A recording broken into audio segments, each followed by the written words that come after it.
2, 1. We're live, everybody. Welcome to Red Hoop Talk. My name is Roy Melendez. I am a registered member of the Adayas Nation in Louisiana. We are of the Caddo Confederacy. I would like to thank the first people of California, though, upon whose land I stand, the Chumash peoples. Welcome, everybody. Today, you get just wonderful, wonderful me.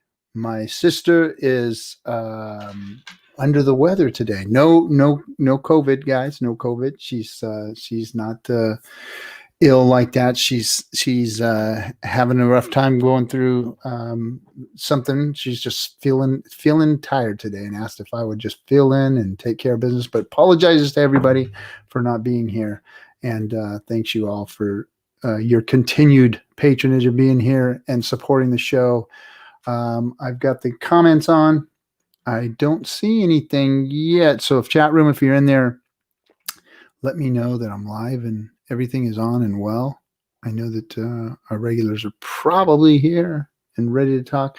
We got an exciting guest to bring on, one of my favorites that we've had so far. Not that all of you aren't my favorites, but Raquel has been somebody that I've watched on YouTube, and she is very funny, and we got to do a big panel with her, and she was part of it, and her personality shone through on that, so I'm glad we get to have her on the show and have some fun.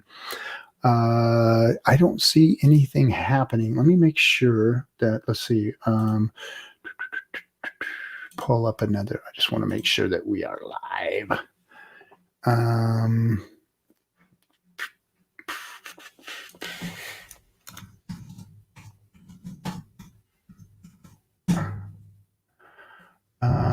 Yes, we are. It looks like everything is okay. Cool. All right. I'm going to listen to myself if I do that. Okay. Oh, there we go. Lance sending her good thoughts. Sending good thoughts her way. Thank you, Lance. We will check on her progress later on this week, and I'm sure she'll get back to everybody and let you know. But she should be on next week. She's just feeling under the weather today, and we'll have her back soon. But without me just sitting here and talking to you guys, I'm going to go ahead and bring our guests on so that we can start talking. One little thing I did. So everything is in disarray once again. I got a new camera, so we were setting up the computer, my IT guy, and we're going to finally get rid of this flashing thing that I'm having going on with my camera. I got a new camera and went to go hook it up and destroyed my computer. Literally just wrecked it because we were trying to add things as far as webcam services and all this stuff so that it's hard to do things with a Mac. I got a Mac, and we went in and started to mess with the files, and it got rid of my microphone. It got rid of my video, and I've been scrambling for the last 3 hours trying to put it all back together. And here we are. It's actually working, but I don't have the new camera working yet, so that's going to be next week. But did get the mic working back, and got the old camera working back, so at least we can do the broadcast. So it was like just about everything was going to hell, and then Shannon called and said that it was going to be a night where she wasn't going to be able to be on. It's the first night too. Shannon's been here every single night, so my hat's off to her. She's done a really good job. So anyway, without further ado, I want to just give you guys a brief introduction to who we're bringing on tonight, her name is RAQUEL Quinones, and she's a YouTuber in Indian country. And what brought my attention to her was her video that she did on her Res Talk, and because she's got this kind of valley. She called it Native American Slang, was I think the name of the video. And no, that wasn't the one. It was doggone it. No, she'll come on and tell it. See, she's gonna she wants to like throw questions at me so that I can talk about her her strains, but she had different.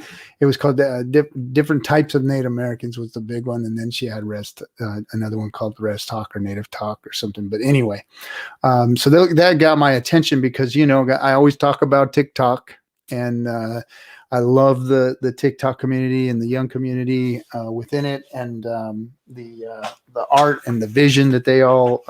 I'm gonna fix my chair. That they all show us. So I've always been a fan of it, and she's one of them that I just think just shines in the community. So, without further ado, I'm going to bring on our new friend of the show, RAQUEL Quinones. How are you, RAQUEL? Hey, I'm great. How are you? I'm good. I love the blue back there. The blue is like, It's like kind of goes in my shirt a little bit, like a little matchy over here. So Oveo. really prepared.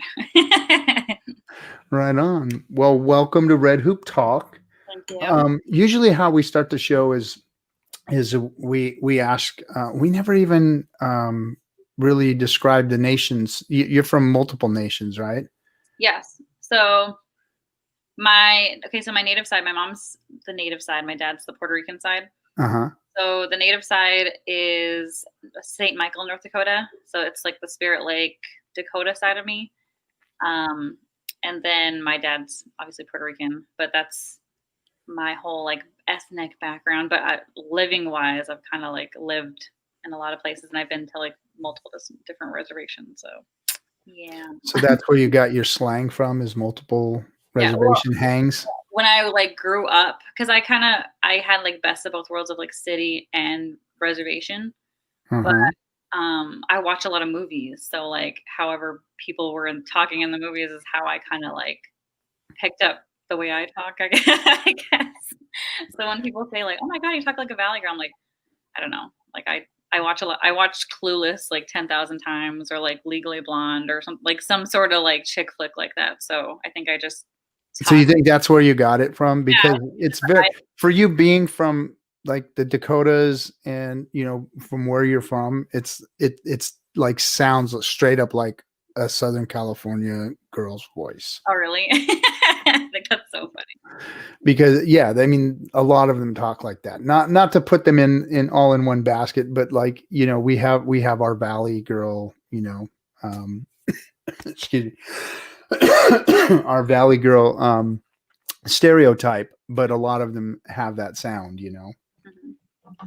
So anyway, so back to you, but your native roots also go back to Puerto Rico, because they're always and are still to this day native Puerto Ricans, which were also part of native country here, Indian country. So that's also part of your heritage too, right? I mean, yeah. And I think, my mom did like some ancestry and stuff.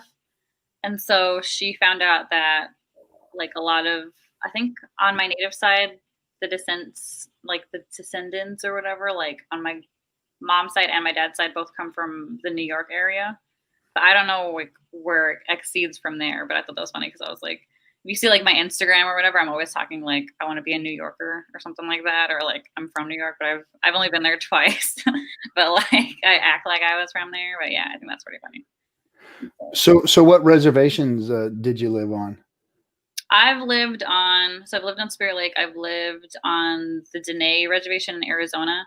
Oh, gee. I only lived there for like 3 months. And then where else have I lived?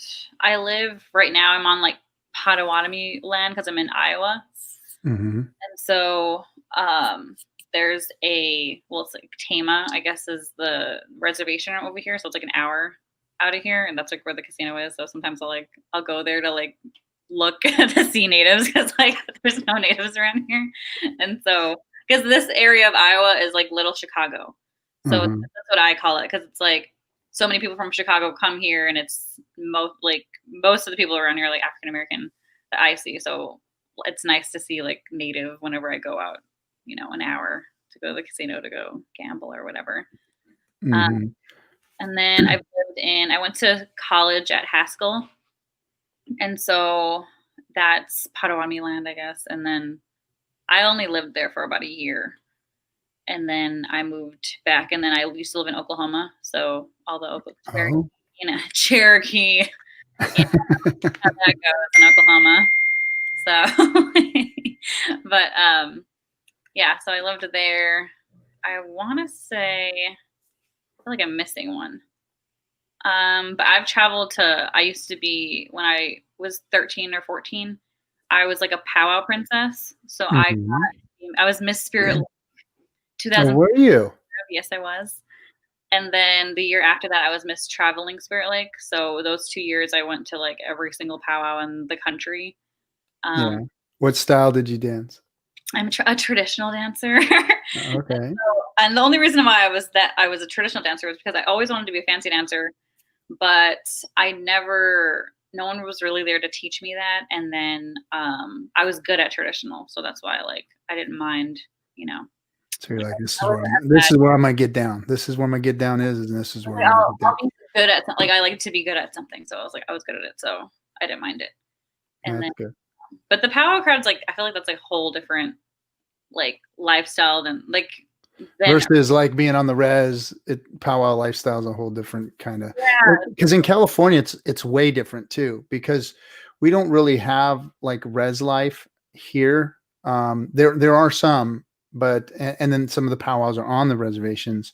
But we have like the Southern California powwow scene, which is like a very serious competition powwow scene, and of course we have community and everything, but it's like not on a res. It's like at this college and at this park, and it just turns it's a competitive, Indian community, very close knit. But it's different than like when you go back east or you go out to the different reservations where they have their powwows, or they have their traditional family powwows, or their traditional dance. So like the Caddos, when we have our powwows in Louisiana, we have like, it's really not a, we don't really, we do call it a powwow, but it's not really a powwow. Like they have the turkey dance, and the turkey dance is an all night process. It's an all day, all night dance that it's a traditional, cultural dance. So it's a powwow, but it's different than a powwow, if yeah, you know what I mean. So just, I know other nations have the same thing. I've been involved in some of them. So it's different than like California powwow scene, which is like very competitive, very, like you got to get to the next one, you got to get to the next one, you got to get to the next one. And this year, of course, it's been wrecked. I know. Yeah. Have you been involved in any of the online powwows or any of that? I've heard about them, but You no, didn't? I think the whole online, because I think of course with COVID, the whole Zoom stuff like that, I wasn't sure how to handle all that, because that's part of my job too. Is I work locally. I work at a high school over here. I'm a para, and so all of my work is online. So I my trainings or whatever will be at places, but most of my work is through the computer on Zoom. And Uh-huh. whenever I heard about because I think all that online, the powwow stuff is usually during the summer, and I was like, I'm not really ready for that. But then I was the school year I started, and I was Zoom all the time. So it's just a different thing, because even I see on these little meetup sites things to friendly things to do around the community. They're like, oh, we're having a Zoom meeting about this, and I'm like, it's so different. Yeah. I don't know how to get down with that, because it's not the same. Yeah. No, we're dealing with it too, here, because my son starts college, and the first thing he starts is online college. Mhm. So we're trying to figure all that out, and he's trying to figure all that out. And then my daughter, who's in high school, starts, the online high school. And then, work for me now is turning into this online, how do how do you do business online versus in your office type of thing. And then we just started a preschooler. So we've got a 4-year-old going to preschool, and this is like, you have to be masked. You can't stand at the parents drop the kids off at this, like at the sidewalk, and they go in and they got the temperature on the kids, and everybody's wearing gloves and masks, and they take the kids in, and I'm just like, oh my gosh, this is just insanity adjusting to all of this stuff. Yeah. And personally, me being in the school system, because I started my academic advisor like para job, I think like I think it was like last October. So I've been in like education for about almost 2 years. And I feel like with this whole COVID thing, like I really, even though I would have been out of a job, I would have rather just all of us take a year off to like deal with the pandemic.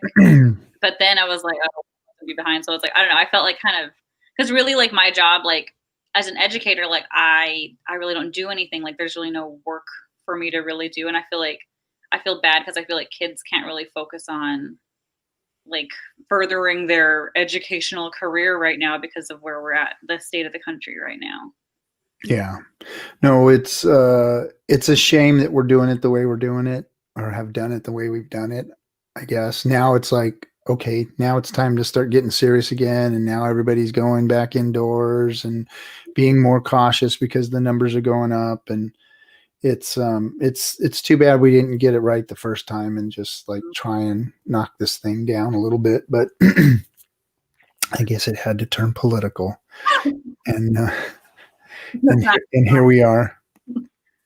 Shannon said, Shannon's in the chat. I hope you're feeling better, Shannon. At least enough to type us some notes. It says, being Potawatomi is better than having a frontal lobotomy. She's trying to be cute, I think. That must be the regular Potawatomi joke, right? Maybe. I've met like a few Potawatomis. Well, the females are cool. The males are like man whores, is my experience. Wow. I don't know if that's like. And what do you mean by experience? I shouldn't generalize it like that, but from my experience, you know. But I mean, come on. I mean, Native men are very active when it comes to woman chasing. I mean, I gotta admit, the of being in different communities, Native men, we're like, we're active. Let's just say we're active. Yeah. Man.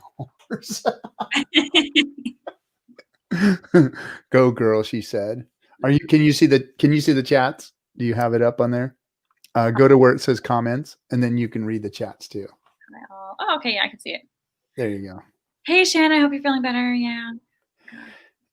Yeah, welcome. Oh, welcome to this side, JD says. Yeah, she's in the chat room with you guys there, so have at it with her. She's taking the night off. So now, as far as you work within the school system, you have kids? I don't. You don't.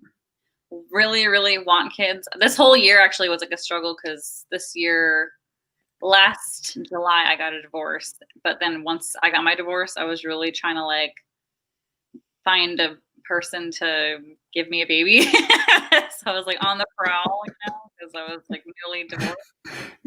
Go snag you one of them active Indian men out there. And so I have like a particular, kind of baby I want. So that's what was. So you're hunting for genes. Is that what you're telling me? Yeah, that's what I was trying to do this year. So I've had no luck. No. That's usually how you don't find the right man for that, is when you go out hunting for it. Shannon says she's single during COVID. That's tough. Yeah, and I mean, come on, really? Having to go out and hunt for a man in this has got to be like, so like first you got to get references, you got to do a nose test, and then you got to do take his temperature before you go out on your date and all that kind of stuff.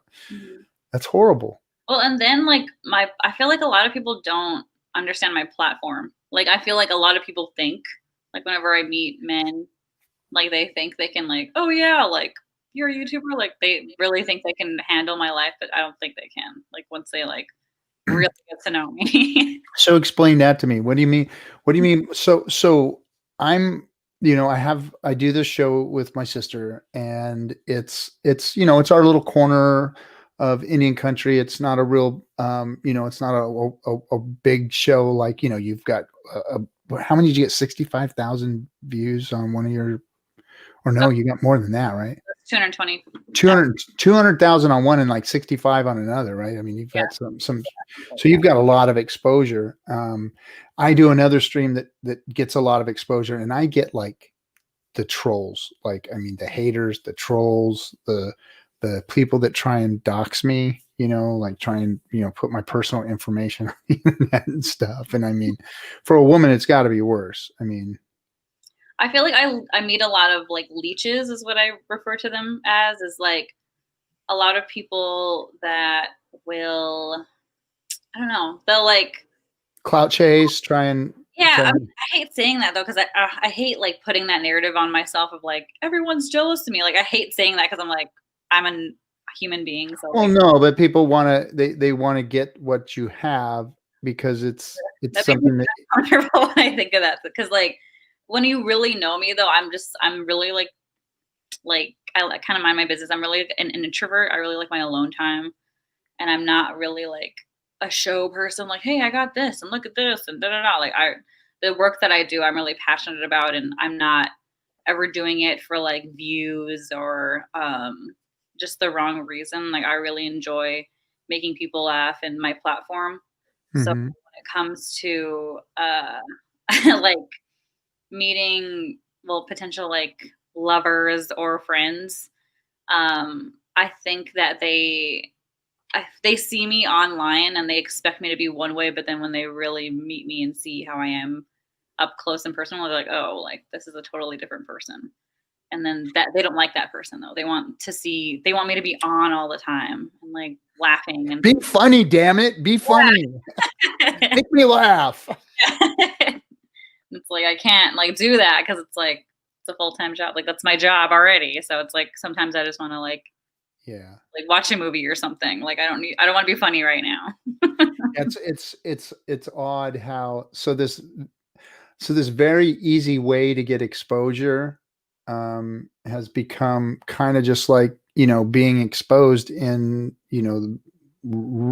I guess the real world celebrity, where you start to get burdened with things. And not that all these things aren't stuff that we've asked for, but at sometimes, I mean, I have two streams and a job and a family. Mhm. So it takes a lot, and then there's that public part of it where there's people questioning and wanting you to do this and wanting you to do that. So it can be pretty stressful, especially my other stream. My other stream is like full of insanity, and it is very taxing, and like this stream here is where I get to like um I guess like you said, like relax and watch a movie. Or this stream here is like where my heart is, because it's about Indian country, it's about Indian issues, it's about showcasing people like yourself that are out there doing work in the community. And it just feels good. It's like taking a bath after the other stream that I have to do. But not that I have to do, I get to do. But it's stressful and taxing. And sometimes you just want to take a break, like Shannon, she is probably worn out. I mean, she's a lawyer too on top of it. Yeah. That's like got to be the worst job in the world. I don't think I don't know. But she's a good lawyer, I gotta say. I And I always like tease about I was thinking about like native females. I feel like me being raised, even like Shannon too, like I feel like us being so like educational based or like business like mindset, like I feel like the way we're raised to by like native females, like I feel like we never think of like taking breaks ever either. Cause I've never like I don't whenever I think of relaxing, I feel guilty. Because good. I feel like I have We've done our job right then. yeah. But I have to do like so much for my people, like I can't rest.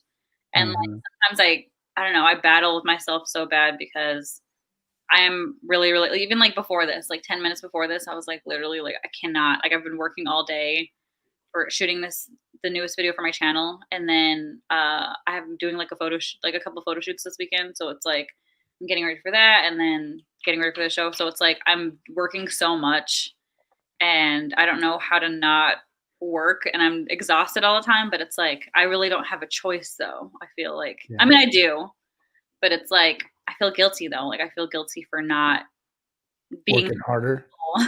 yeah, Now, you said photo shoots. Do you have is this for your show or is this for outside? Are you doing doing other things? whenever I do, so I've been doing photography since it's been about 7 years. So I started photography whenever I started my channel too.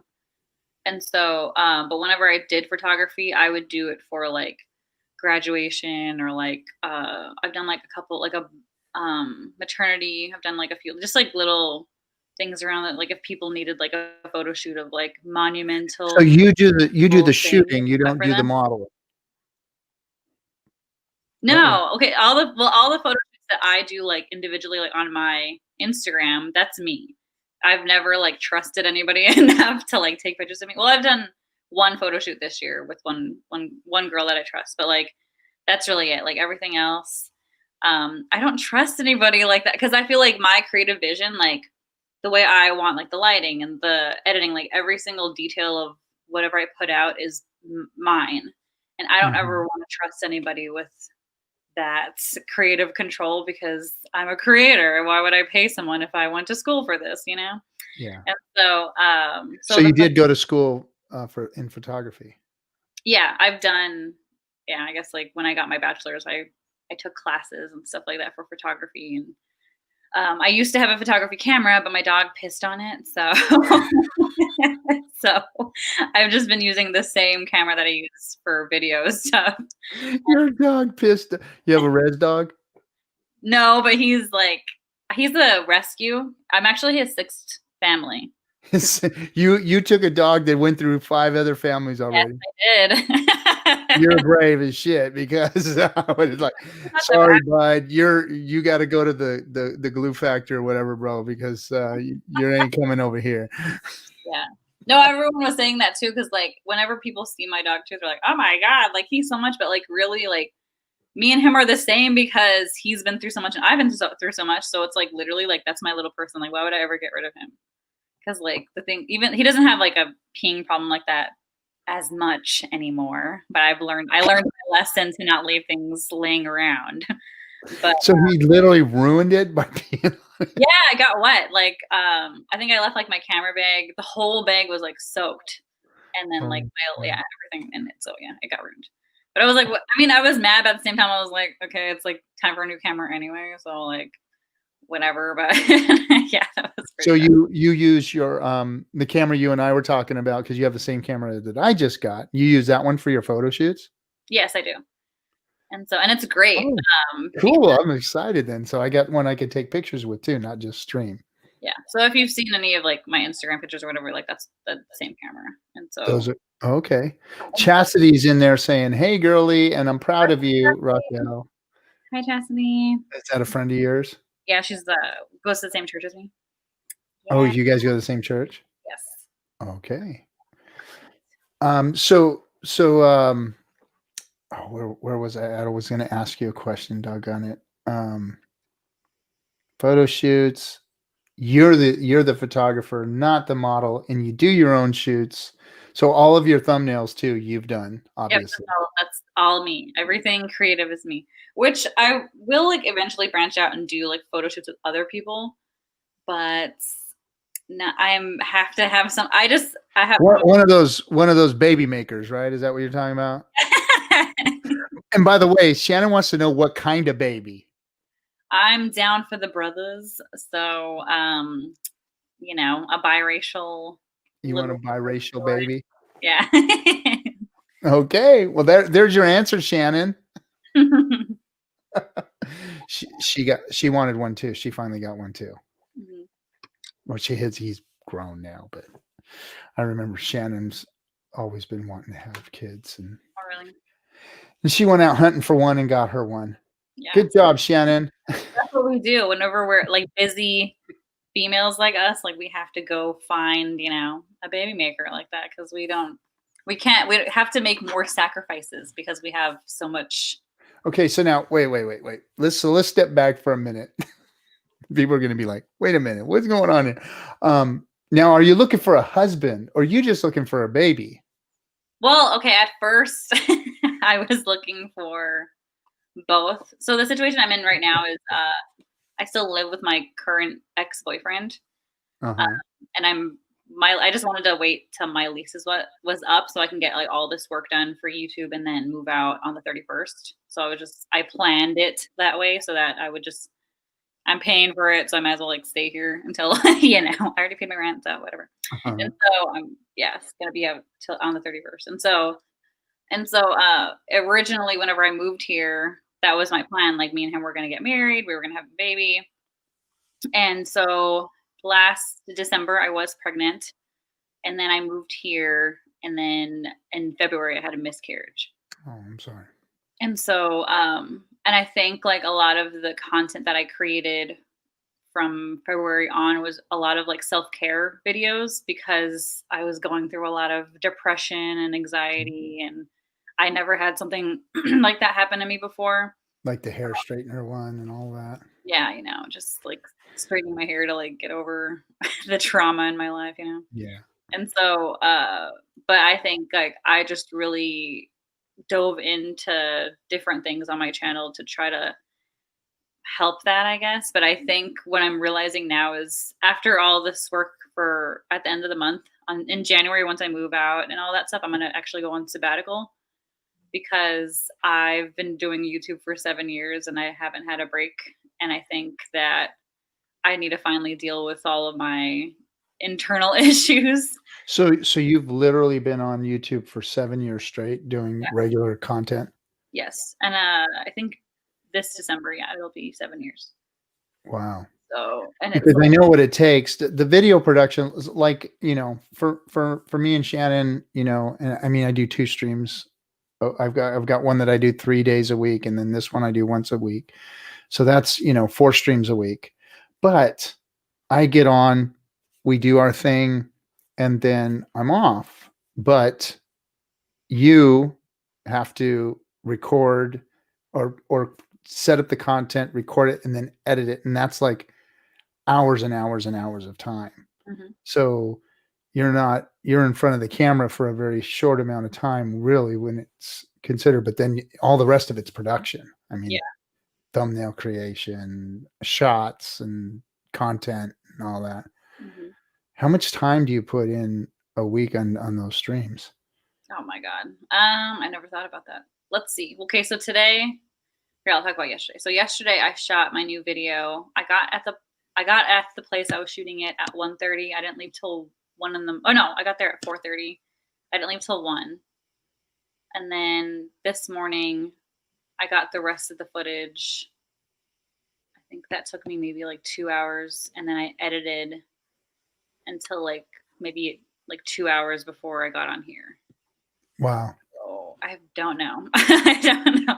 But it's like I can't stop though, because to me, like, I don't know how to not, because I've always been like, let's do this. Like I'm always going. And I think that's a part of being a YouTuber too. That's tough, is like whenever you post something, it's always like, okay, what's next? All right, what's next? Like you can never just enjoy and feel like relief. You accomplish something. Like, yeah.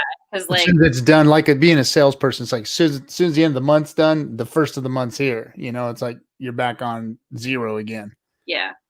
So start creating, start figuring out what you're going to do for the next one because it's due, right?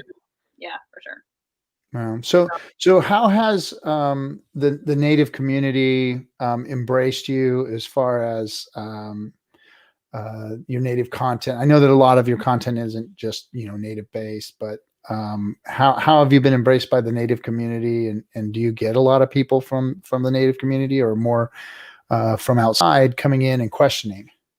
I get like a mixture, because at first, whenever I started, so the first content stuff that I did, so I did beauty, then I did travel, then I did my Native content, and then I did vlogs, then I got my divorce, and then it kind of and then we had the divorce videos. Divorce videos and like hating men videos and whatever. And then now it's like blog, self-care, sponsor stuff right now, kind of like a lot of different content right now.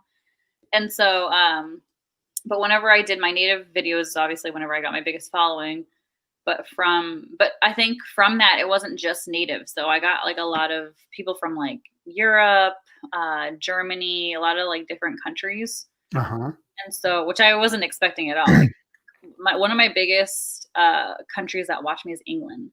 And I'm like, what? Like people from England want like, and they'll be like, oh, love from England, or when are you gonna come visit us? Like what? Like England? Like I was like, I've never been there.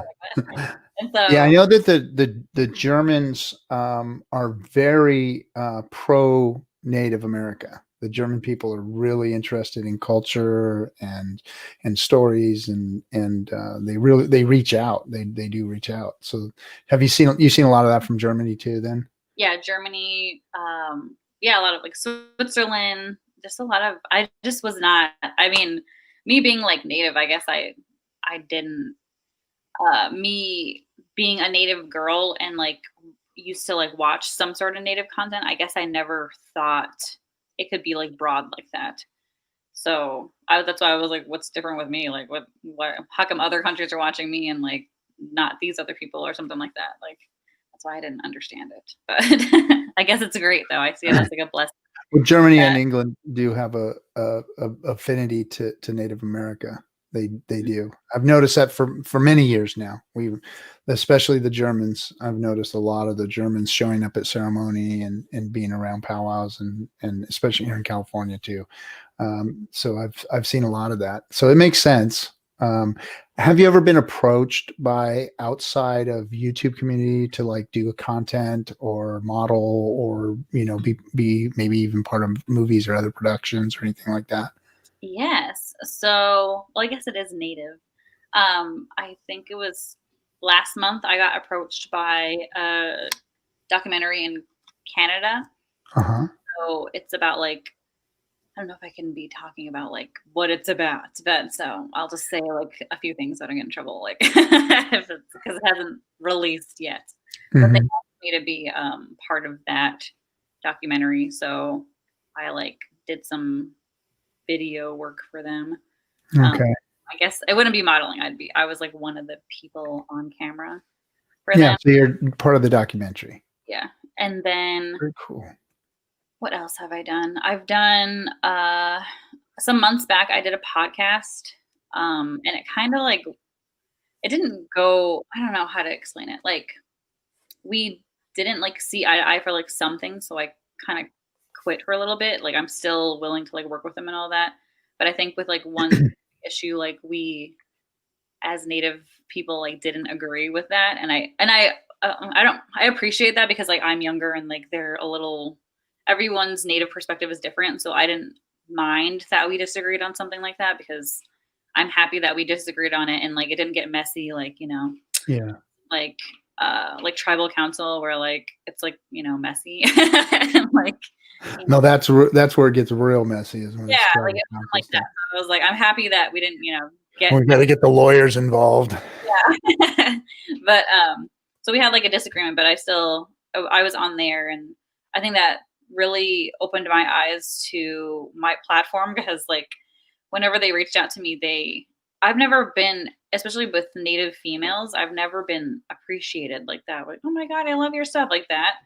Because I come from the res and most of my life, especially with native females, like, oh my God, you're so annoying. Oh my God, she'll never shut up. Oh my God. Like it was always like what I'm doing wrong or me being annoying or something like that. So for other females to reach out and be like, oh my God, I love your stuff. You're hilarious or whatever. I'm like, oh, thank you. Like, I really appreciate that because yeah, I've been like bullied my whole life by native females. So Well, it's the perfect platform for you to go and express that, let it out and then have people appreciate it. That's what entertainers do. You were just a born entertainer and you didn't have a platform to do it because nobody wants an entertainer in the backseat of their car all the time. yeah. Good for comic relief every once in a while, bad for hanging out all the Yeah, time. really. I noticed that with like some of my entertainer friends. I'm like, oh my God, will you shut up? Like, I'm like, That's so annoying. because I'm like, like whenever people see them, I'm like, oh my God, they're so funny. I'm like, oh my God, like you were not just in the car with them though. So yeah, I know how that feels. Yeah, no, it's well, that's cool that you've got the platform now. As far as like so people are reaching out. You're starting to move. do you see your platform as just an outlet for you and your creative self, or do you see some greater good or something that you're doing for Indian country, or you're giving back, or you're being part of it just because of who you are? How do you view your positioning in Indian country as far as your platform goes and your show and your talent? Mhm. I guess I always wanted to be well, even like my last job when I was an academic advisor when I worked last year I was like living on my reservation and working and doing YouTube and stuff. And a lot of my fan base was on my reservation there. So like the kids that I would be tutoring or whatever would be, oh my God, I love your channel. And like part of my job, like I couldn't talk about that. So I'm like, I'm sorry, like I can't talk to you about that right now. Like I need to help you with your math. And so, but I think the thing that I enjoyed, like I did not want to leave that job, but like the thing I enjoyed was that I remember being a res kid, like going up to that same school, and the teachers never cared about us or whatever, and so I loved being like that big sister or like that person, like that support that they never like an outlet to talk to, or like if they needed a ride or like lunch or something like that. I loved Mhm. being that for them. I never had that whenever I was growing up because that's how res life is. Mhm. So, and so I remember like even when I left, I was like, I was so sad to leave because I still talk to some of my kids too. Like we're all friends on Facebook. So sometimes I'll like reach out and like, I'll catch up and ask how they're doing. But like, I always wanted to like help them because like some of them are homeless or like, you know, Oh, or don't have a place to go or anything like that. So I didn't mind like nurturing and like being there because mhm. I don't know. I feel like especially in high school though, like that's a really critical time. So, but yeah, so I always took my platform. It's a lot more deeper than um, doing it for myself. Like I'm doing it for my people because I feel like it's a need, and so Mhm. there needs to be someone who like cares about these kids. Yeah. What I really liked about what I saw on your platform the first time was that you did have kind of a pop culture presence. Like, you had that Valley Girl voice and everything, but you brought like real, like on the slang one, you brought the real, like res feel slang to it, but you gave it its pop, funny creativity. And I was like, okay, well, this is cool because what it has done is it has exposed a lot of people think of res life as it's this fantasy in their head of what an Indian is, and that it's not real. And you made it that video to me kind of made it real in pop culture and put it out there in front of regular people like, oh wow, they really talk like that, and that's the thing they say, and that's really funny, and wow, that's a cultural thing, and and exposed it versus it being so hidden because there's never been a platform for people to talk about the things that we hear on the reservations and stuff. I mean, because it's some funny shit. I mean, there's some funny shit that goes on in there. Like, I mean, go spend a night at a 49, and you're gonna come back with some funny shit. And and people don't get exposed to that. I mean, 90% of America doesn't even know what a 49 is. Yeah, Let alone been to one and experienced it. So I mean, or snagging, what we call snagging, right, and all that kind of stuff. So it's real, and you kind of brought it out that way, and I haven't seen anybody really do that, and it was unique and it was fun, and there's a lot of things on TikTok that I see, so I thought that was really cool. thank you. and and it was in its way, in its comedic way, which is the Indian way. It was doing something for the community Mhm. because you did expose who we are, another piece of our culture that doesn't, everybody wants to know about, a sweat lodge or a pipe ceremony or a bird dance, or explain to me this, explain to me that, but nobody says, hey, what's funny about the reservation, what's funny about the way you guys talk, and what does this mean and what does that mean, Yeah, you know yeah, for sure. And I always like because even like being like growing up, whenever I would never like take it personal whenever like white people would be like, "Oh, do you worship the white spirit or the great spirit or da da da?" Like, what You, the great eagle, like just them being Worship the sun. What is your animal? What is your animal? and like I Oh, never my dog, the one that pissed on my camera. That little son of a bitch over there. That's my dog. He's my animal. but like I never took like growing up because I've Great. always been like comedic, like I never took it as like took it personal or like offended whenever they asked me questions. Like I would just tell Yeah. them in my own view, like what everything is or what I knew, like my interpretation. And so, and I remember like even talking to like my mom or like elders, they'd be like, "Oh my god, white people are da da da," and like it's like we expect white people to know this already, or we want to be mad at the white person because they're colonizers. It's like there's so much like anger, and like we never like really learn to like teach them or like have a way, like a creative way to like tell them something new about us. And so, I think that that's where a lot of that comes from too. Whenever I did like Native American slang or things about the res, like I wanted to do it like in a funny way because I was like, I'm tired of being angry at white people for not knowing something about me that they didn't even want to know in the first place. Like all this, like I just didn't. I wanted to like put it out there and like make it that we're all friends and like it all can be funny. Like it's not. Like, it doesn't have to be like serious like that all the time. And Yeah. so, and one thing about me too is like with like older natives, like older like old crotchety natives, like they're always like so like they're so like angry all the time and they're oh my god, like they're always like mad at the white man and it's like I can't deal like I can't deal with like old crotchety natives because they're so angry. Perfect conversation I want to have with you now. So it's going to segue into it perfectly because I have been an advocate for your generation. Okay, so there's the baby boom. So there was the what they called the greatest generation, those World War IIers and all those folks, right? Who raised that group of people called the boomers, and the boomers are the people that raised me. So my parents were boomers.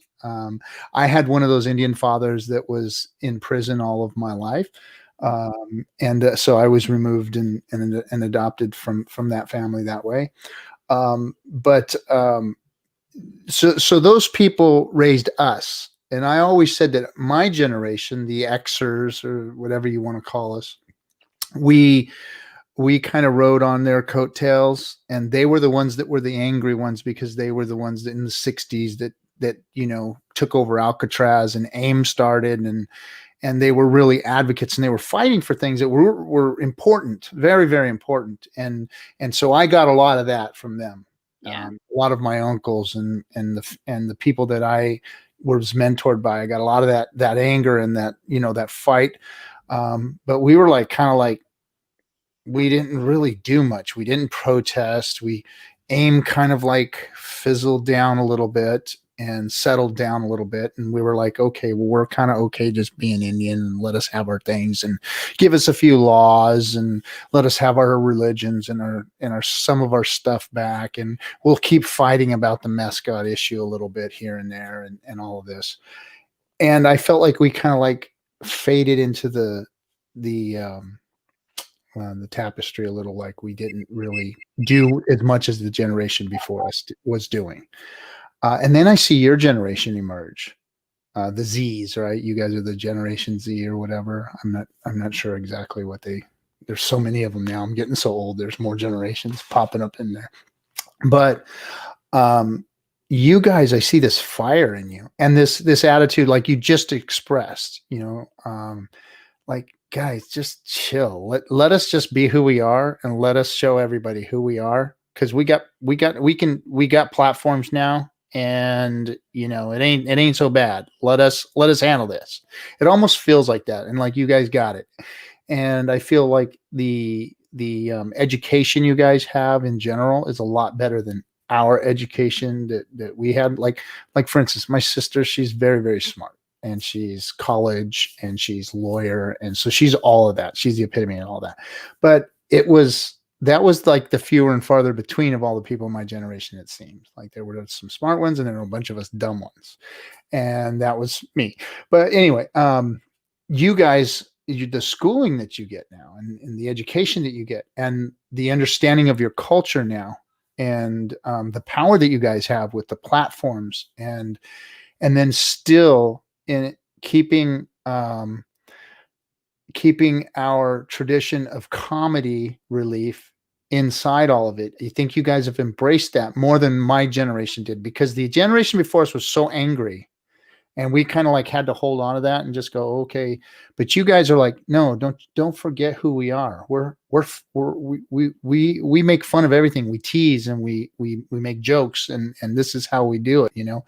Because I mean, when you go to the res and you're like hanging out with your cousins and stuff, it's like nonstop, you know, comedy. I mean, it's nonstop teasing. It's nonstop. That, I mean, that's native. When you're in that culture, I mean, you know what I'm talking about. It's like you have that one cousin that's just like you guys. When you guys see each other, it's always a bag on each other, right? So you guys have brought that back. It feels like to me that you guys have brought that comedy relief back, and you guys got this. I mean, is that how you feel as far as culturally how Indian country goes? I mean, give me your thoughts and your worldview on your generation and how it is approaching the issues of Indian country today. Okay, sorry, I like muted. Shut up! Sorry, my dogs are like barking. Go piss on something. Sorry, like you were talking, they were barking. I was like, oh my god, I want to tell them to shut up. But so I think one thing that I've been like raised it because I started at pageants. So like I started really, really young, and I have like a lot of like activist family members. So it was really tough growing up trying to, even like the platform that I have now, I struggled a lot with that because me being crass and, you know, talking how I talk and like maybe can come off disrespectful. I really don't know if it is, but I struggled a lot with that because even whenever I was in college, like my instructors would tell me to make native content and like do stuff for natives. And I always just felt so much pressure with like native content, or even like a platform like this. I always think about like, should I wear beaded earrings? Should I look native during something like this? Because like, is that what I'm supposed to do? Like, should I show how native I am? And I think one thing that I think a lot of creators like me struggle with or do is that I don't know, I feel like we do feel like pressure from like our families and like I mean, I know I do. I struggled with that for like a long time, especially from my mom, because my mom's like a really big activist.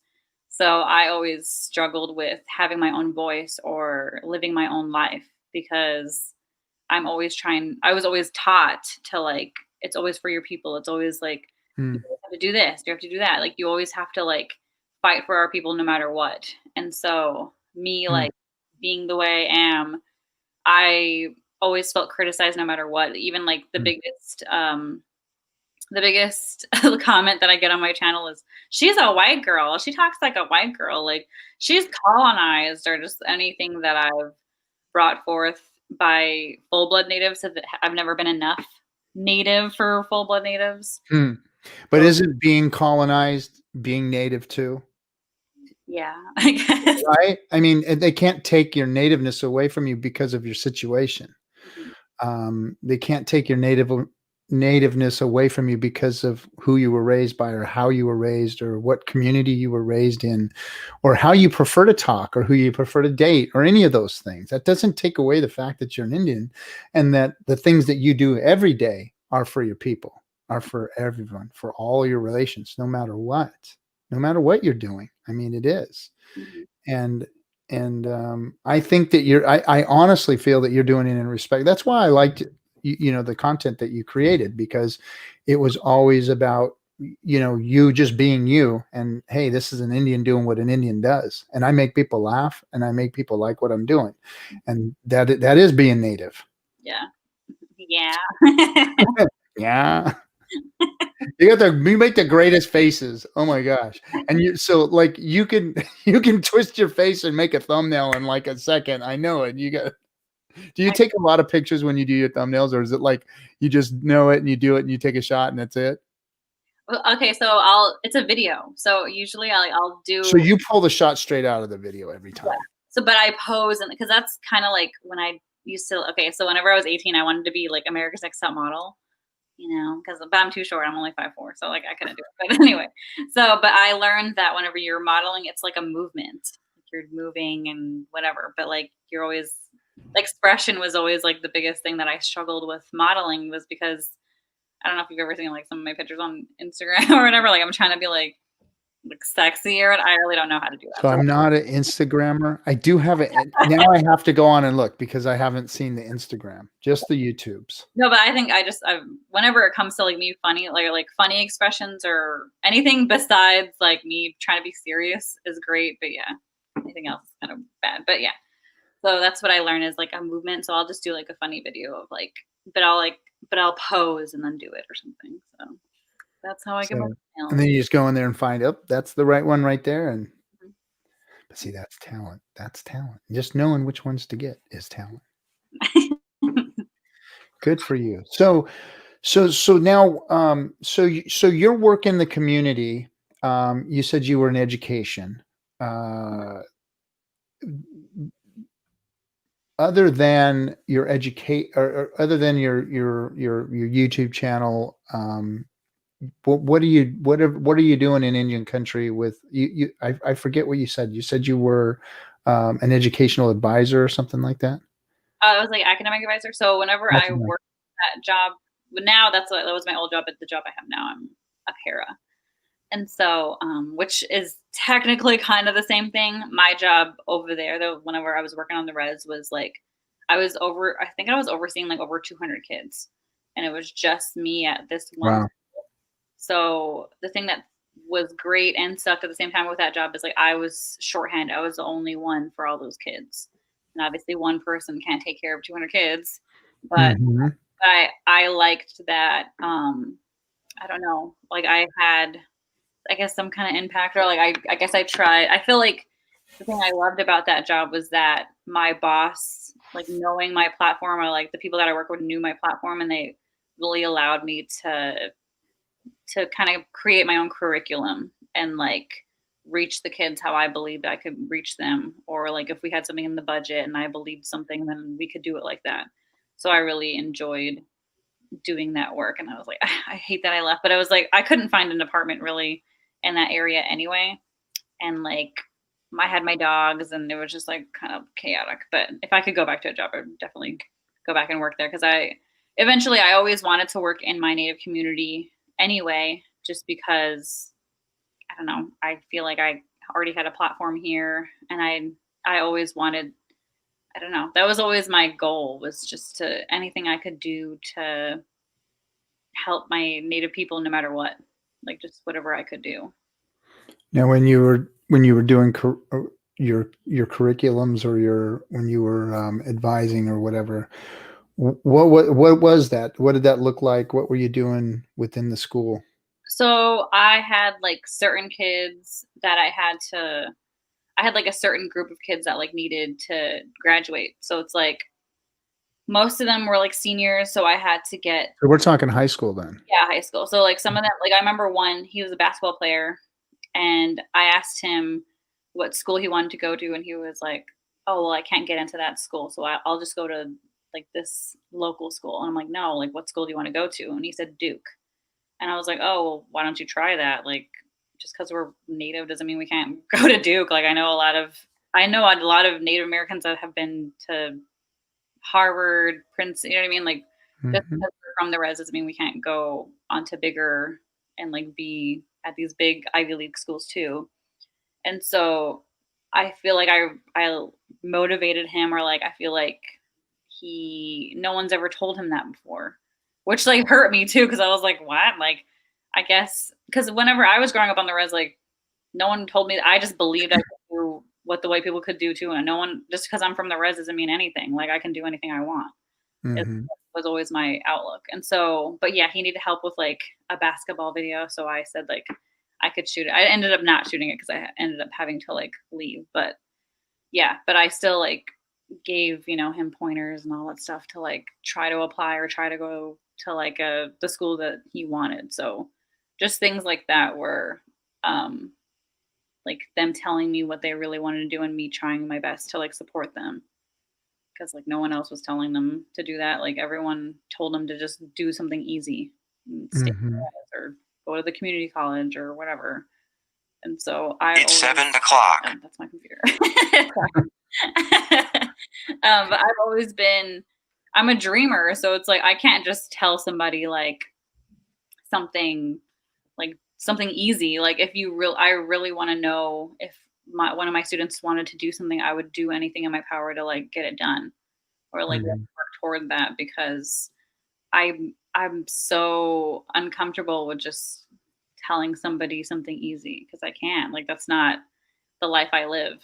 Mhm. I always went after what I wanted. So I can't just like fake it and like be like, yeah, like you should go to a community college.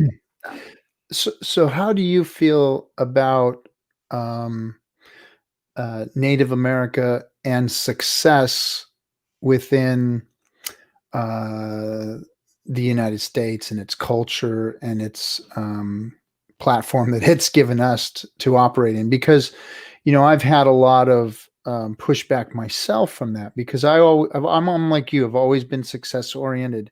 I've always been driven to, do good for my family, make money, get good jobs, those kinds of things. Outside of, being I'm not an educated person. I didn't go to school, so I went to the school of hard knocks. So I've always had to have my own businesses on the side. I've been what's called a millwright for 30 years. So I was a working guy, but I always had like a side gig going, and I was always, into the success thing and, trying to better my family's life that way. And I've gotten some criticism from people like being a money chaser and not being as traditional as I should be. So I've gotten some flack from that from Indian country. I don't buy into it myself. I never have bought into it. It's like anything I do is native, period, just by who I am. So whether I'm building a business or, creating a stream, or if I'm doing something traditional, whether it's ceremony or what, it is my nativeness, and nobody can tell me otherwise. And if I do have to do it in the white man's world in order for myself to have a better life for my family, well then, damn it, that's what I'm going to do, and nothing's going to stop me or tell me that I can't do it, or tell me or guilt me into not being a certain way because I should be mad and accept poverty and go work for free and fight for native issues and things like that. How do you feel about that? well, I always felt like I felt guilted into being because I don't think there's anything wrong with like working at the casino or like having a job on the res. I just knew. Well, damn straight. I mean, the tribe's taking the money. Why can't somebody who's working there take the money, right? Well, I always knew that wasn't my path, like straight on, because I knew at a young age that I was going to be like a really big leader, like a really big entity on the res. So that's why I wasn't trying to ever talk down about people that have to stay there because I think people need to stay there, obviously, to if we need to generate revenue as a reservation or like a tribe. Like I understand people having to stay there and like work and live there for their whole life. Like I don't think there's anything wrong with some natives doing that, but some natives like me, we live off the res and we work and we do bigger things and like accomplish other stuff. So it's like I always felt guilted into, oh, you think you're better than us? Like all you do is talk bad about us or blah, blah, blah, blah. And it's like, I never was embarrassed or like wanted to talk down about living on the res. It just wasn't for me. There's some funny shit there. Yeah. There's some funny shit, and people like hearing it and they laugh at it. So, Yeah. so do you consider yourself a res princess or an auntie in training? I'm both. You're both. I'm an auntie training. I'm like a professional auntie. You're gonna be a pro auntie. Like really. Do you have any nieces and nephews? I have like a lot. I have. Oh yeah. Let's see. I have 1, 2, 3, 4, 5, 6. The 7th, 8, 9. I think I have 9. Wow. So you got a whole bunch of them. That's so weird though, because like I did not think I was going to be the last of my siblings to have kids. And then now, like my oldest brother, he has a 2-year-old now. I was like, what the heck? Like, what? I don't get it. And then my youngest brother is about to have his third. She's like due any day now. Oh, geez. Oh my God, you have 3 kids? Like, you're my younger brother. I don't get it. It's like, I don't understand. So do you play the Indian auntie when you're around them? Do you get on them?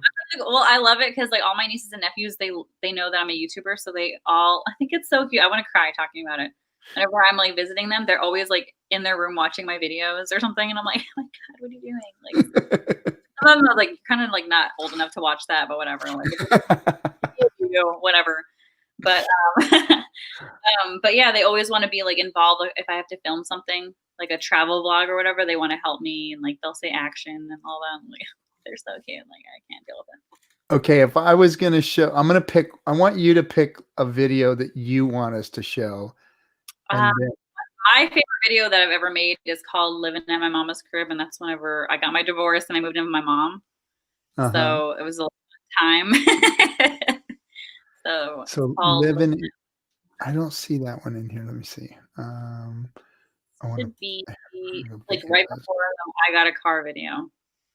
I got a car. Okay. Oh, here it is. Living in my mama's crib. Okay, let me see. There we go. All right. So, oh, that's a long one. You can show like clips of it because I think I twerk in it, so you can like cut it off during that time or whatever before that happens. Let's see where the twerking is. Hold on a second. Well, because I was like partying in it a little bit, so I was like, you cut it off before. So set this one up for me. So say that again. So what was going on at the time? You said I just moved in with my mom. I got my divorce maybe like I think before this video. I think it was only like 3 weeks before. Like I was only divorced for 3 weeks, and I moved in with my mom. And this vlog was like me trying to get a job, like trying to like pick my life back up and like living with my mom. So like, but when I moved in with my mom, like obviously my mom has custody of my sister's 3 kids. Mm-hmm. So it was a lot of like driving them places or trying to find a job or trying to just any way I'm trying to work and like getting my life back together is this video. So, but okay. It's like my favorite though. All right, so I'm going to play this. So we're going to show some of this. This is living in my mama's crib. Okay. Let's see. That's a nice. I was up at like 5:55 this morning. What's up? So it is a Monday today. We are running errands. I'm gonna like drive my mom to work. She's gonna leave in like 5 minutes or whatever. Okay, someone's coming. So anyways, my God, that was awkward. So yeah, we got a lot of things to do today. Siblings gotta go places. No, I'm saying it's gonna be busy. It's Monday, so I'm just gonna take you guys along for the ride. I'm recording you. Why? Because it's gonna go on the vlog. First day of school, orientation, day 1. I got my backpack on too. I don't go to school here, but I'm acting like I do. I'm just trying to like fit in. It's like all my friends are gonna be here today, so I'm just here for moral support, you know. Okay. Also, yeah. Yeah, you can walk. Are you with the press? Oh, I'm not. No, I'm a YouTuber.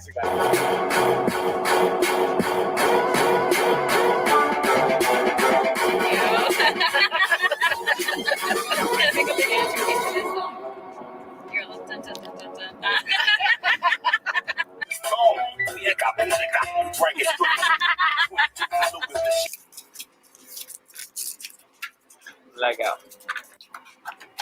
Holiday, I'm saying. This is where we go to get drinks. Usually we go here to get our, chasers, when we're drinking.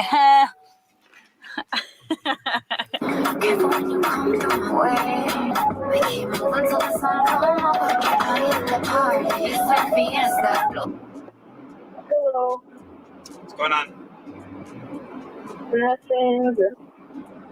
Holding Orlando. Hi, Sky. Hi. When are you coming back? It's boring. It's quiet, and my mom keeps yelling at me. I need her to yell at you instead. For her to yell at? Yeah, I need you here so she can yell at you instead. I don't know, like everybody kind of stinks. Right? Everyone kind of stinks there. Like they smell like vinegar. Everyone smells like cradle crack.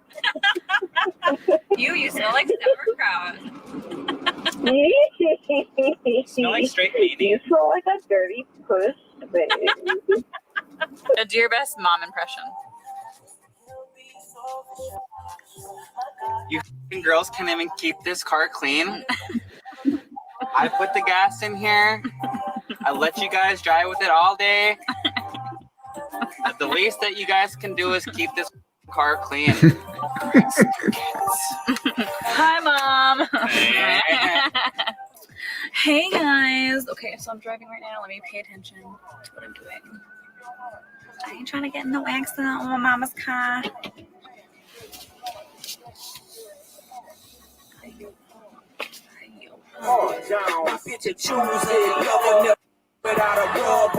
So I haven't really been freaking vlogging because you guys, I don't know. It's so hard to like whip my camera out and freaking, okay, what was that? Was I going too fast? Okay, that was a cop. That was a tribal policeman. I think he wanted me to slow down. But anyways, so, yeah, I haven't been vlogging. It's okay. So last time I vlogged, it was Monday. It is now Wednesday. Yeah, I have a lot of errands to run. Yesterday I ran a lot of errands. I think I just get so like busy that I don't think of like whipping my camera out.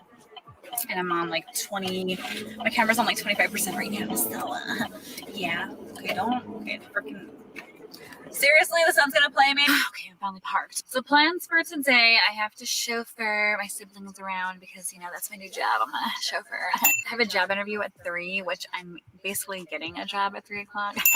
I need to get gas and I need to eat something because what time is it already? It's like 8:30 and I haven't eaten anything. It feels like later than 8:30, honestly. But I'm freaking hungry, so I need to eat something. Hey guys, okay, so I've done a lot of stuff already today. It's already like 3 o'clock. So my interview was supposed to be at, I thought it was at 3. On my mama, she said 3, but she actually said 8:30. So I just met her at 9:30 instead. And so basically, I know I got the job because obviously I'm like the most qualified for the job anyway. And then yeah, I just been like kind of hanging out, went to lunch with my mom. And then I like kind of fell asleep in the car for like an hour. That's pretty funny. And now I'm at the casino. What's up? I had to visit my best friend because she works here or whatever. So we just kind of sat and chatted for a little bit. And now I'm just gonna go park somewhere and read until I have to pick up my mom from work. So. Why do you always have to be like recording me at the worst times? Like, Not a worst time. This is real. Like I'm getting dirty. I get grime under my nails. Here, I'll get like some B-roll of you. Yeah, I'll get some real life shots. That's what it's called. It's called B-roll. This is how Indians live. We still shuck our own corn. This is our tent. What's this? Are you filming? Yeah. Nice. What are you gonna say? I don't know. There's a lot. A lot? What do you mean there's a lot? There's a lot to say. Then say it. I don't think you're gonna have enough time.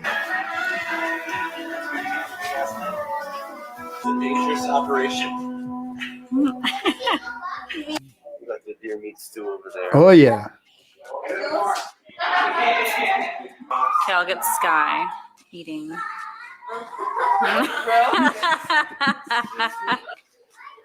Get it hitting my esophagus. Close. We're gonna make the vlog. Oh my god. You're a star. The drunk star.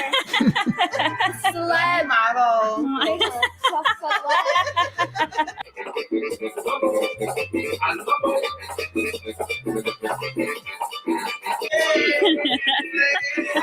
Yeah. Okay, what song coming now? City girls. Act up, bitch. Don't you know? Fuck, we're from fucking Spirit Lake. We fucking like to act up. Hey. Here she goes. Real ass bitch, give a fuck about a nigga. Pussy nigga, fucking on a scamming ass, rich ass nigga.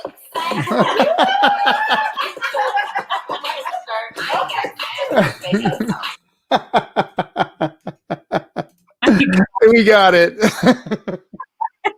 Oh my god. No, that's like my favorite video to watch like over and over because that's like me and my siblings and like my whole family. So Having fun. That's cool. That is cool that you get to put that out there like that, you know?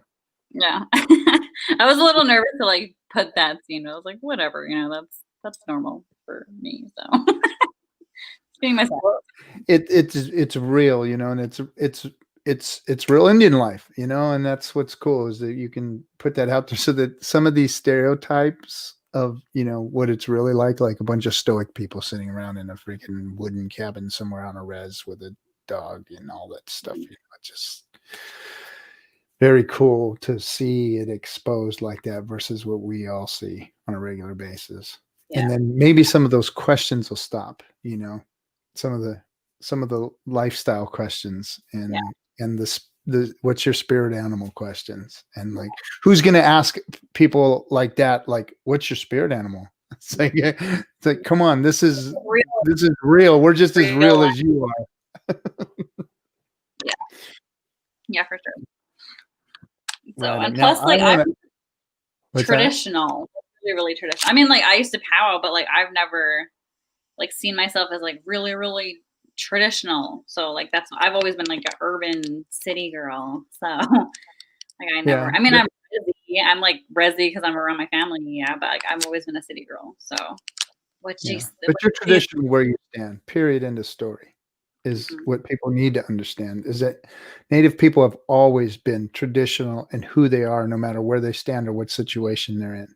You know, just because the reservation is not where we're from. You know, I'll bet you anything that before any white people came here, we lived in all the best places. We lived on the beach and in the mountains where all the nice stuff. We never the res. You know, some people think, well, why do you guys all live in the desert or in these horrible places? Why do you guys live there? You know, no, we didn't pick that. Yeah. It wasn't it wasn't the chosen place to be. You know, we had beachfront property, guys, and we lived on the lakes and we had some cool stuff. It wasn't always like this. This was forced. And so, you know, so now we're off the res and we live in nice homes, and we have good families and all this stuff. It does, and we're traditional where we stand, you know. That's cool. Now I want to pick one. Okay. And of course it's going to be the let's see. We got to back up a little bit. Where's your video? There we go. And I want to play your native slang.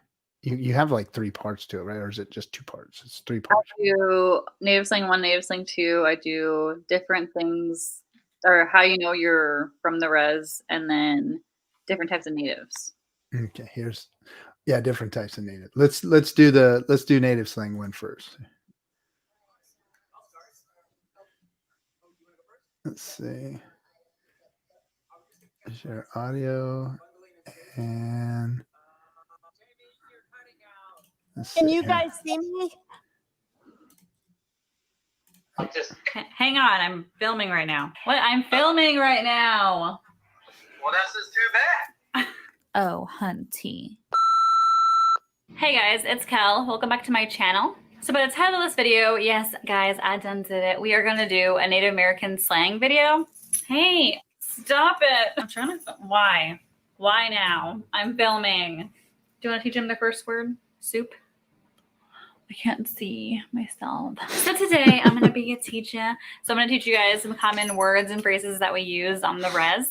And I have to say before, these words pertain to my reservation, Spirit Lake. So doesn't pertain to like every single res.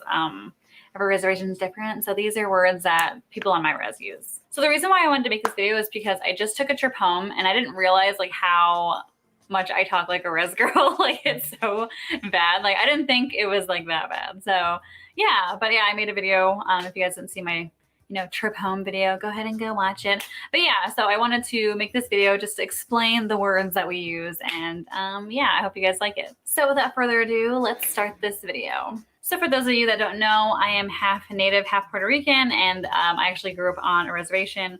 And my tribe is Spirit Lake Sioux. So that's in Devil's Lake, Fort Taunton, North Dakota. Don't ever call someone that's a Sioux though, because we don't call ourselves Sioux. We call ourselves Dakota. So that's a little FYI if you don't want to get punched. So yeah, I am a Spirit Lake, Dakota, and this is, you know, how we talk in Spirit Lake. So the first word I have to cover is a word I always say in all of my videos. If you guys follow me on Instagram, Snapchat, like any of my social medias, I always say this word, and it's nay. Now the proper way to say this is nay. The only way I could explain nay is like you are laughing at something, like something's really funny, or you're saying like just kidding. Like that's your way of like saying, oh, I'm just kidding. Or you're joking or something like that. But you're only always using it in like a joking way. So instead of saying like, oh my God, I'm like so beautiful, just kidding, you're gonna be like, oh my God, like I'm so beautiful, nay. I mean, not that I'm not beautiful, but like, I'm just kidding. Or am I? Oh my God, he totally wanted me, nay. Now I'm gonna get proper for a second because we have different variations of this on like different reservations. So like, honestly, my tribe doesn't say nay. I picked that up from one of my friends that lives in like Minnesota. So her tribe, she's like a Chippewa native, she says nay. And so that's why I said it, because like I just picked it up. But my tribe actually says A. So you just drop the N and you say A, okay? So it's like, oh my God, like he's totally looking at me, A. A couple other variations to this type of word. I've heard people say ever sick. You have to say it with some like, you know, attitude, like ever sick or ever. And then the last one that I've heard of this different, you know, variation is la. Oh my God, he totally wanted me, la. And you can switch it up. You know, you don't always have to say a or nay. You could say la. You could say ever thick. Like you choose on what you say. All right. So the next word is snag. So I'm pretty sure everyone knows what snag means, but snag is basically like hooking up. Like you're like getting with someone. I know there's always like a joke of like snagging is like cheating on your significant other or something like that. But yeah, snagging is just really like hooking up, usually during a powwow. Oh my God, you guys know what I want to do this weekend? Like I totally want to snag, nay. So yeah, that's what it means. Snag is hooking up. Okay, the next word, I'm going to try saying it with a straight face, but it's waga or ga. Now, waga can mean a couple of things. Usually it means like to shut up or like you're stupid. It's so funny because I see some of my white friends, they'll put like ga in like their Facebook post or whatever. And it means like, to them, it's like a gasp. But like for us, it means like ga, like shut up, yeah, you're stupid. You have to accentuate the ah, okay? Yeah, this guy, what are you wearing? Yeah, you're just ugly. Oh my God, I'm such a reser right now. All right, the next word is hoa or ho. I sounded so preppy when I said it. You have to say it like a hoa. Hoa means like wow, like oh, that's a lot. Like that's really just saying like wow or oh my gosh. Hoa, you gained some weight. Ho, this guy, you're big. So the next word I used to know so well, and it's chundi. So chundi or chun is a cigarette. So you'd be like, can I borrow a chun? Or can I bum a chundi? Like chundi is a cigarette. All right, the next phrase is head out. So head out means basically like get out of here, leave, like we don't want you, basically. So the way you would use head out would be like, yeah, this girl, who invited you? Head out. So if I go to like a little res party and I'm trying to be a hater, like I'm gonna tell some girl that I see to like head out. Like, girl, get out of here, we don't want you. Like, you're not invited. So the next phrase is what we use at like the end of a sentence. So it would be like this guy, this girl, or this one. So the way we would use this is if I'm talking to a girl, instead of saying the girl's name, I'm going to say this girl. And if I'm talking to a guy, instead of saying his name, I'm going to say this guy. Or I could say this one instead of, you know, guy or girl. So you could be like, yeah, this girl, who are you trying to snag? Yeah, this one, just homely. I'm pretty sure everybody on the res is saying yeah to this video right now, but honey, I don't care. Head out. All right, the next phrase is mind you. I know some like res girls that use this in like every single sentence, like all the time. And it's basically saying like, by the way, or as a matter of fact. So if like some girl's like talking about you, you could be like, and she just borrowed clothes from me, mind you. Oh my God, did you hear that Bridget was pregnant? Mind you. All right, the next word is chus. Honestly, I feel like this is just another word that we say instead of laughing. Instead of laughing out loud, we'll just be like chus. So the way you would say this is like, oh, chus. All right, the next word is I sound so freaking preppy when I say this. Really means like, ew, that's disgusting or that's gross. So you'd be like, this guy, did you shower? You look just ashy today. All right, the next word is next. Now, the way we use this is usually the people that use these are having like the worst day possible. And we say next as in like, what else can go wrong? So it's kind of like a sigh, like, next. Like you're just so over today because it's been so bad. Like everything has gone wrong that you just say next because like, what else can go wrong, right? The next word is like one of my favorite words and it's Z. So when you use this word, you have to like make a Z, okay? You got to do the Z whenever you say Z, okay? Z basically means rejected or no. Oh my God, did you hear? He was in my DMs, but he got Z'd. Or hey, can I borrow $10? Z. The next phrase is what. So it's or what, but instead of saying or what, you're like what. You gonna come over later or what? Nay.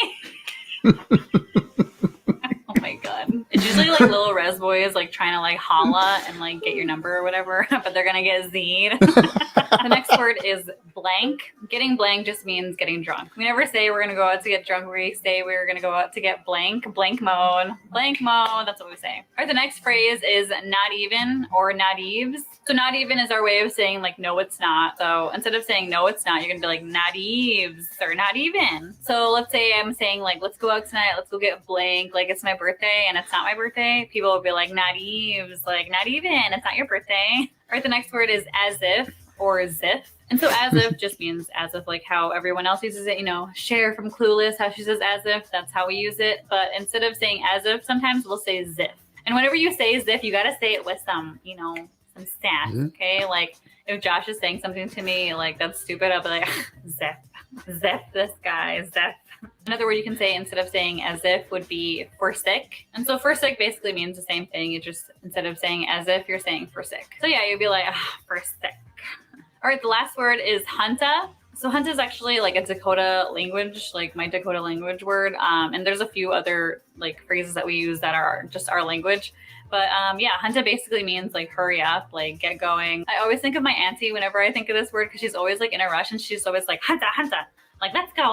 And so, yeah, like if you're in a rush, like you get going. Yeah, hunta. So that's it for this video, guys. I hope you guys enjoyed this video. I had such a fun time filming this. Don't forget to like, comment, and subscribe. Comment down below your favorite word that I taught you guys. Don't forget to subscribe to my channel. Click the little bell to give you guys notifications whenever I upload. But I'm going to get out of here now. I hope you guys enjoyed this video. Thank you for watching, and I will see you guys next week in a new video. Bye.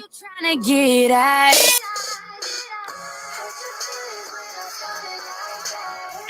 Oh, very cool. So thank you. It's so strange watching some of my like old, like 2 years ago content because I was like, wow, like I see like a different person. Even like some of my stuff from like months ago. I'm like, that's a different person. Do you have a hard time watching yourself too? I don't recognize myself, or like sometimes, I don't know, I'll understand like, because I don't mind like I watch my own videos all the time. True, but like, I think I understand like the different struggles I was going through like at the time. So sometimes when I watch myself, I'm like, dang, like I remember I was going through this during that time. Or sometimes like I feel a little guilty because I'm like, oh, during this time, like I was complaining about this when I really had this, so I should have been more grateful. So yeah, that's usually the things that I think of during that time. And I think during that time I was like going through a lot of like identity issues and like trying to really like to express myself. And so that video really helped me like express myself because I was like, I just want to be a rapper. Yeah, I want to be open about how I talk. I like that. That was great. That was great. So right on. Well, we're getting close to an hour and a half, and I don't want to keep you too much longer. And in anything that you wanted to bring up, wanted to talk about, or ask us, or Shannon's not here, of course, but anything you wanted to know. I mean, I think you kind of discussed like how you found me, or how your appreciation for like the youth and stuff like that. We've already kind of explained it, but I still do really appreciate it because let me tell you, it's been like a struggle with the older generation to what's the word I'm looking for? Appreciate like what we do. because I think I still like struggle with that, like with my own family. And so, because it's like what I do isn't seen as normal when it comes to like a normal job, I guess. And so it's really refreshing to be like appreciated for all the work. Because I mean, I don't do what I do to get appreciated, but it's nice to like feel appreciated for what I do, especially from fellow natives that are older than me. And Well, it is, and I don't know. I mean, I do.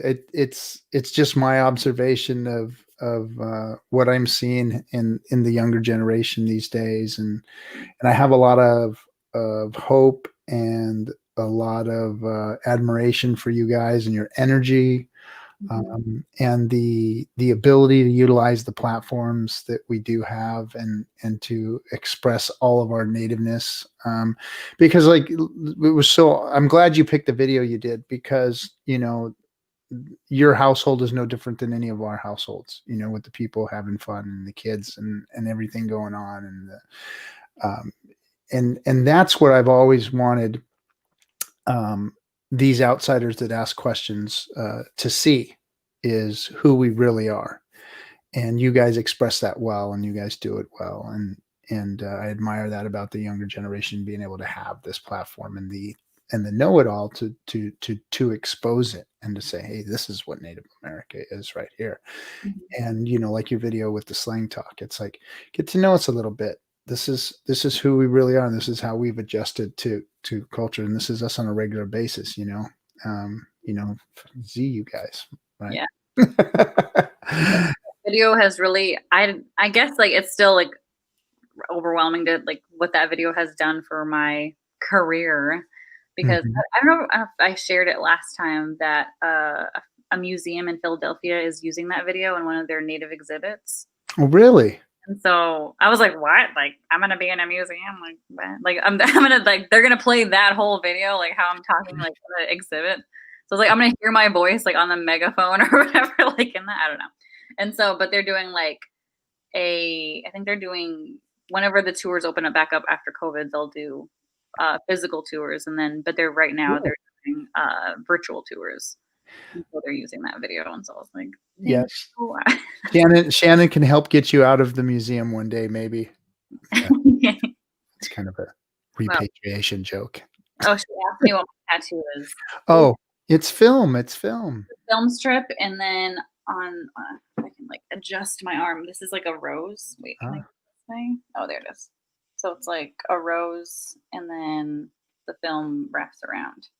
And so eventually I'm going to fill these with things. I was thinking of like life events, or my favorite movies, because I watch a lot of movies. So yeah, but I'm going to eventually make it an entire sleeve. I need to, which once I get some money, like we're going to do that, because that stuff's expensive. Yeah, you know, I need to express myself some sort of way. So Shannon just yelled at me, repatriation.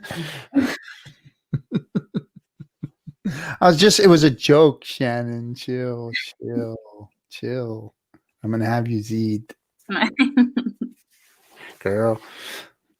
As if. Okay. Anyway, well, Raquel, thank you for coming on and hanging out with me. And it was really cool that I got to keep you all to myself, because Shannon was not that Shannon's ill. I'm not trying to, you know, say I'm glad about that, but the fact that I got to hang out with you and just ask all the questions. It was a little nerve-wracking, to be honest, because I've never done the show by myself. Look at you. Look at how you did so well. Oh, thank you. And this is the first time we've actually had like my guest on the show, because most of the guests are Shannon brings them on from her educational background and her lawyering background and her, you know, background just being part of the Native community as far as intellectuals. Yeah. So I'm just kind of her sidekick. I just kind of helped her set everything up and whatnot. And her and I were mentored by the same gentleman, and so we share that. But she's really the brains of the whole operation here. So thanks for letting me be able to do this, and for saying that I did a good job. Appreciate it. Really good. I really enjoy it. Yeah, I think the work that y'all do is really, really great. So, I Oh, appreciate thanks, Raquel. And anytime you want to come back on, you're one of the family now. Yeah, So thank you. I'm adopted into the tribe. you're adopted into the tribe. We've painted you. There you go. All right, Raquel. Well, thank you so much. You have a great rest of the weekend, and we'll catch you on the next time. So, anybody wants to go? Oh gosh, is it just Raquel Quinones? Yeah. That Oh, yeah. you- I guess I should have plugged myself. yeah, Shannon actually put your link up, but Oh. yeah, go ahead and give us a plug real quick on in your Instagram and stuff too. So Well, but everybody, we'll put it down in the bottom here too, Shannon. it's just Kel's a funny girl on all of my platforms. On YouTube, it's KEL apostrophe S a funny girl. All different, all spaces, like set, like Is space. that how it is on your Instagram too? Everything else besides YouTube is one word. So it's just Kel's a funny girl is one word on all my other stuff. But then YouTube it actually has the apostrophe and space stuff like normal. And so I know I have like confusion with that because people will be like, "Hey Kelza," like, "What's going on, Kelza?" And I'm like, Oh, I see it, Kelza. "Yeah," and I'm like, "It's Kel," but anyway, sorry, because I can't put like apostrophes on those other ones, so that's why I'm like, didn't know how to do that. So I was like, yeah, sometimes be like, "Oh, it's Kelza." I'm like, "What's going on?" But yeah. All right, Raquel. Well, thank you very much. Have a great rest of the weekend. We'll catch you the next time we get to catch you. Okay. All right. Good night. Bye. Good night. Bye bye. All right, everyone. Well, that was Raquel Quinones. Kel's a funny girl, hanging out with just me all by myself on Red Hoop Talk. But Shannon, do you have anything else other than let me pull this up. She's been sending me notes and I haven't been listening to half of them. Yeah. Let's see here. Here we go. So next week's guest, I've got it, notes here, is going to be Sean Taylor Corbett, Blackfoot. He's an actor. And he was also part of our group when we did the social media group. So, or not just the social media, but the group of people we did. I think Shannon and I are going to be planning on doing a join-in stream too. Everybody coming on, right? Right, Shannon? Shannon, we going to do one of those? We're going to have everybody just kind of come in if they'd like to. I know she's got a lot of people lined up, so we may not do that right away, but hopefully soon we'll be able to do another one of those and just bring our chat room and people that want to show up on. Let's see. Nope. Hit full. Oh, I didn't have the full screen up on the YouTube. I was watching the show, so I'm sorry.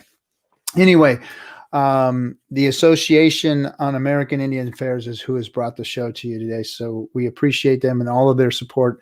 And it is one of the longest. It is the longest ever American Association. Thank you very much, everybody, for hanging out with us and hanging out with me. Appreciate you all. We will see you all next week with both of us, me and Shannon, hopefully, on Red Hoop Talk. Take care. Bye-bye.